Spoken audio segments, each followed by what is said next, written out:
m'appelle Jessica Dumont, j'ai 34 ans et je suis massothérapeute en shiatsu. Shiatsu, watsu, réflexologie plantaire, je fais différents massages et je suis professeure de Qigong. Jessica a quitté l'école à la fin de sa primaire. Oui. Parce que Thierry, son papa, était professeur. On a fait la demande officielle et on l'a scolarisée à la maison. Et elle a tout essayé, elle a tout appris par ses centres d'intérêt. C'était une passion pour les animaux, la nature. On vivait dans un milieu, c'est une chance, on a quitté la ville, on vivait à Bruxelles et on est allé vivre dans un endroit où il y avait une rivière, un bois, des prés, et un endroit très très sauvage. Et un âne. Et un âne. Et il y avait là une communion et un besoin de nourriture de Jessica. C'était une enfant tout à fait atypique et qui a étudié par elle-même avec une grande sagacité et rigueur.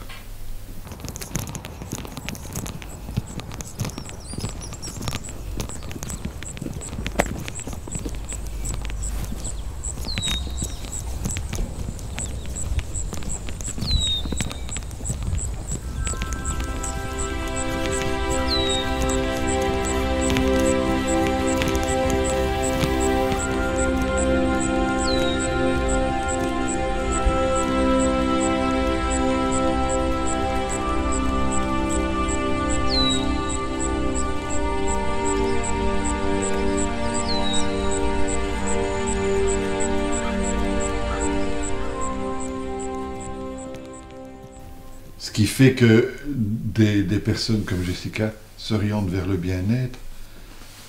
Je pense que la grande chance de Jessica, c'est d'avoir eu un parcours tout à fait particulier qui faisait qu'elle ne pouvait pas rentrer dans des cadres éducatifs précis et qui suppriment les individualités, qui les normalisent et qui font qu'ils doivent passer des examens, répondre à un certain nombre de questions et d'épreuves qui sont identiques pour tout et qui sont, de mon point de vue, assez destructrices des personnalités et des savoirs que les enfants ont tous et qui sont tous particuliers à chacun.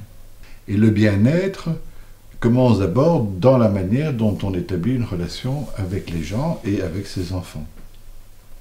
Et ici, Jessica prenait une courbe, mais on l'a accompagnée dans cette courbe. Vers mes 16 ans, un ami de mes parents m'a dit « Mais pourquoi, tiens Jessica, voilà, je viens de recevoir une séance de Watsu.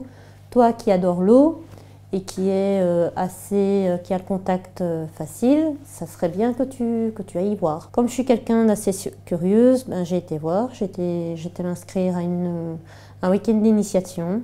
Et de là, je suis tombée dans la marmite quand j'étais petite.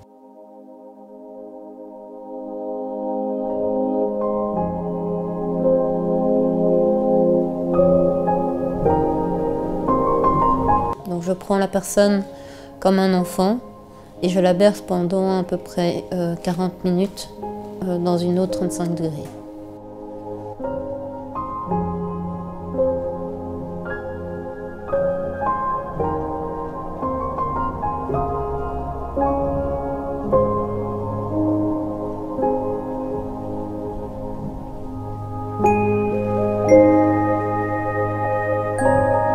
Si je pouvais avoir une piscine privée avec une eau à température à 33 degrés, je demanderais des séances de Watsu tous les jours.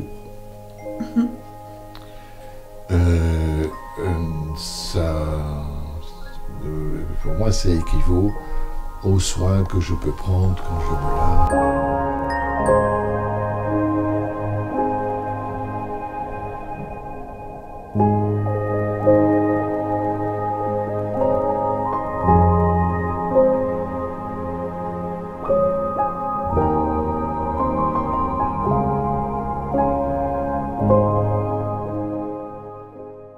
Qu'est-ce que vous avez ressenti lors de cette séance? Pas mal de détente, hein, puisque ça m'a permis d'être dans mon corps en fait, et de vraiment ressentir chacun des éléments de mon corps. Sentir mes mains, des moments où on bouge, ressentir mes pieds qui s'ancrent dans le sol, dans les positions statiques. Ça fait 3 ans que j'en fais effectivement avec Jessica, puisque je faisais d'autres activités sportives là où elle avait commencé sa pratique, et elle avait démarré et proposé une séance découverte, et j'étais simplement allée en me disant que peut-être ce serait plus adapté pour moi vu mon état de santé. J'ai en fait la maladie de Crohn. C'est une maladie des intestins, et donc moi c'est une sphère très fragile. Je ne peux pas prendre de coups dans le ventre par exemple, ça c'est exclu. J'ai des douleurs articulaires à tous les membres en fait, très fortes, et à plus pouvoir bouger parce que tout devient extrêmement raide. Et donc une des parties effectivement du soin apporté ici en faisant le qigong comme en faisant le shiatsu, la réflexologie, c'est justement pouvoir garder moi ma mobilité et garder ma souplesse que la maladie me fait perdre à chaque fois que je suis en période de crise. Et je dois dire que le bénéfice, c'est que justement ça atténue quand même nettement les effets de la crise. Je pratique aussi le shiatsu, donc c'est l'acupuncture sans aiguille. Comme l'acupuncture, on travaille sur les énergies du corps. Ça peut aussi amener un soulagement pour des problèmes d'insomnie, sur le moral, sur la sensation d'être mal dans sa peau. On peut travailler sur ça.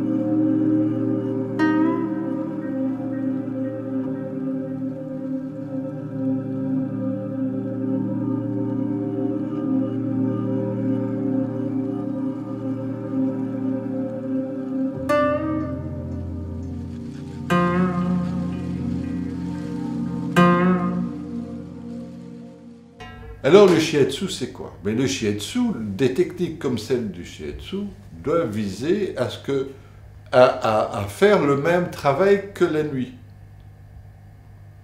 pour lequel on ne comprend rien du tout. Et on s'endort fatigué musculairement, fatigué nerveusement, fatigué sentimentalement, parce qu'on a eu des grosses émotions, et fatigué intellectuellement. Et le matin, quand tout se passe bien, on se réveille dispo. Autrement dit, si j'ai envie de prendre une image pour vous faire comprendre ce que c'est que le thérapeute shiatsu, c'est qu'il semble que la nuit a un extraordinaire masseur shiatsu, un extraordinaire, des êtres extraordinaires là dans la nuit, quelque chose se passe qui est de l'ordre du travail du shiatsu, et vous vous réveillez le matin, frais comme une fleur. Que fait le shiatsu? Il fait exactement ce travail de la nuit. Et il permet au corps de se détendre, de trouver un repos sur le plan physique, sur le plan sanguin, sur le plan émotif, puisque c'est là que se trouve l'émotion. L'émotion, c'est dans le sang, les muscles, le sang, et sur le plan nerveux et sur le plan intellectuel. L'objectif, c'est évidemment, puisque quand un corps est au repos, il se soigne, il trouve ses solutions. Je reprends l'exemple de la nuit. Le matin, vous avez vos solutions, de nouveau dispo. Et nous vieillissons et nous perdons nos qualités émotives, nerveuses, intellectuelles et organiques, parce que nous nous reposons, le corps ne se repose pas suffisamment, donc il ne se régénère pas suffisamment. Et il perd sa créativité, et il perd sa capacité de sentir, sa sensibilité. Et il fait des maladies, parce que les maladies, c'est des ruptures, à un moment donné, d'équilibre. Et le travail du thérapeute shiatsu, il fait ce travail de ce grand masseur de la nuit. Il lui permet de se reposer et donc de réorganiser. Alors je ne sais pas très bien, ou en tout cas c'est peut-être pas le lieu de bien expliquer ce qui se passe la nuit. Il y a des choses qui se disent, il y a des savoirs qui existent, qui ne sont pas reconnus par les Occidentaux, sur ce travail de la nuit. Il me semble que le thérapeute shiatsu fait ce travail de la nuit. Et qui fait que vous vous réveillez, que vous sortez de cette séance, dispo. Et c'est grâce au travail que m'a donné Jessica, la thérapeute Shiatsu, que j'ai cette idée qui me vient du travail de la nuit. Donc c'est extrêmement stimulant sur le plan de l'imagination, sur le plan de la connaissance, qu'on appelle de la connaissance intuitive, sur le plan de la sensibilité et sur le plan de contact avec les autres. Quand j'ai des douleurs tout à fait ponctuelles, Jessica peut me soulager. Elle met le point exactement là où ça fait mal. C'est sûr que ça soulage pas immédiatement, mais que ça soulage quelques heures après. Elle n'hésite pas à trouver vraiment l'endroit où ça fait mal. Et quelquefois, ça fait très mal au moment où elle travaille. Mais après, c'est toujours un bienfait, c'est toujours un mieux. Et en général, après, je dors bien. Donc ça aussi, ça fait que c'est important. Qu'est-ce que tu sens du travail de Jessica? Un bien-être, une relaxation incroyable. D'ailleurs, quelquefois, souvent d'ailleurs, je m'endors. Donc c'est un travail qui se fait par ses mains comme ça, bienfaisantes et qui me soulage et qui me rend vraiment très, très cool.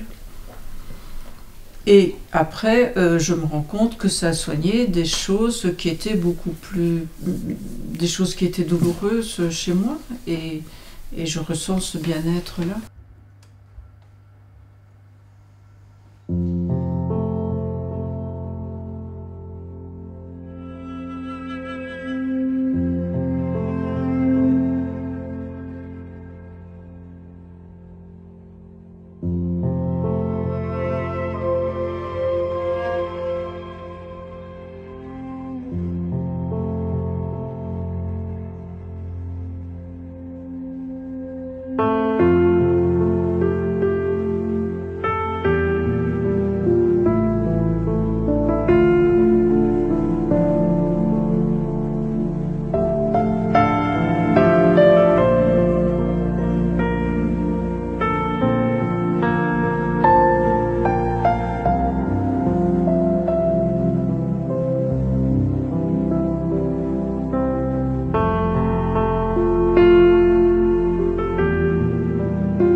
Constatation qu'on a fait, c'est que je n'ai même plus de rhume depuis plus de 2 ans, mais même pas un rhume, pas une grippe, rien de rien. Les seuls bobos que j'ai, entre guillemets, c'est les moments de crise, et encore c'est relativement doux par rapport à ce que j'ai connu. Donc oui, c'est assez global, je dirais, oui, c'est un bien-être plus général, une meilleure attention à moi et voilà, pouvoir me targuer de devoir pas aller chez le docteur pour un rhume ou une grippe. Une meilleure mobilité, oui, oui, surtout avec le Qigong en fait, de vraiment pouvoir bouger plus, avoir plus de souplesse, même qu'avant, j'ai envie de dire avant la maladie, parce que j'avais pas trop conscience non plus de mon corps à ce moment-là.